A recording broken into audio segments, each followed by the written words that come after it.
Hello friends, இன்றைக்கி நம்ம என்ன பார்க்க போகிறோம்னா எல்லாருக்குமே பிடிச்ச ஒரு ஐட்டம் தாங்க. 90s கிட்ஸ் ஃபேவரட்னே சொல்லலாம். இப்போயுமே ஒரு சிலவங்களுக்கு இது ரொம்பவே பிடிக்கும். 90s கிட்ஸ் ஃபேவரட்னு ஏன்னு சொல்கிறேன்னா, அப்போ கிடைச்சது இப்போ கிடைக்கல. இதில் இருக்கிற முக்கால்வாசி ஐட்டத்தை நான் ஃபுல்லாக ட்ரை பண்ணிவிட்டேன். இப்போ தான் இதெல்லாம் கிடைக்கிறது இல்லை. அப்போல்லாம் இதில் நாங்களே மரத்தில் பறித்து எல்லாமே நாங்களே ப்ரிப்பேர் பண்ணி செய்வோம். இப்போல்லாம் தான் மரமும் காணா போயிடுச்சு. இப்போ யாரும் செய்ய மாட்டாங்க. எல்லாமே ஃபோன்லேயே பார்க்க ஆரம்பிச்சிட்டாங்க, வீடியோவிலேயே. புளியங்கால உப்பு போட்டு சாப்பிட்டு, மாங்காவை கட் பண்ணி உப்பு போட்டு சாப்பிட்றது, சக்கரை மிட்டாய் ஸ்கேலாகவும் யூஸ் பண்ணிக்கலாம், கையிலே வாட்சாக யூஸ் பண்ணலாம், நாவல்பழம், பம்பரம், பலூனில் தண்ணி ஊற்றி, அந்த வெடிச்ச பலூனில் தண்ணி ஊற்றி நம்ம விளையாடுறது, கண்ணில் கண் சிமெண்ட்ற மாதிரி விளையாடுறது, டிக் டிக்.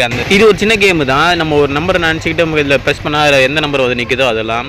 ரொம்பவுமே ஃபேவரட்டான ஒரு ஐஸ். அதுக்கப்புறம் பார்த்தீங்கன்னா லப்பரில் நிறைய குத்தி ஓட்ட போட்டிருப்போம். அந்த மேக்னெட்டு, தங்க காசு, இந்த பென் ஃபைட்டு, அப்புறம் பார்த்தீங்கன்னா இந்த கால்குலேட்டர் மாதிரியே இருக்கிற ஒரு கேமு. அதில் பார்த்தீங்கன்னா நோக்கியா ஃபோனில் ஜாமெட்ரி பாக்ஸ் எல்லாமே ரொம்ப கஷ்டப்பட்டு ரெடி பண்ணியிருக்கேன். நீங்களும் இதில் இதெல்லாம் யூஸ் பண்ணியிருக்கீங்க, இதெல்லாம் யூஸ் பண்ணலாம்னு சொல்லிட்டு மறக்காமல் கமெண்ட் பண்ணிக்க, ஒரு லைக் போடுங்க.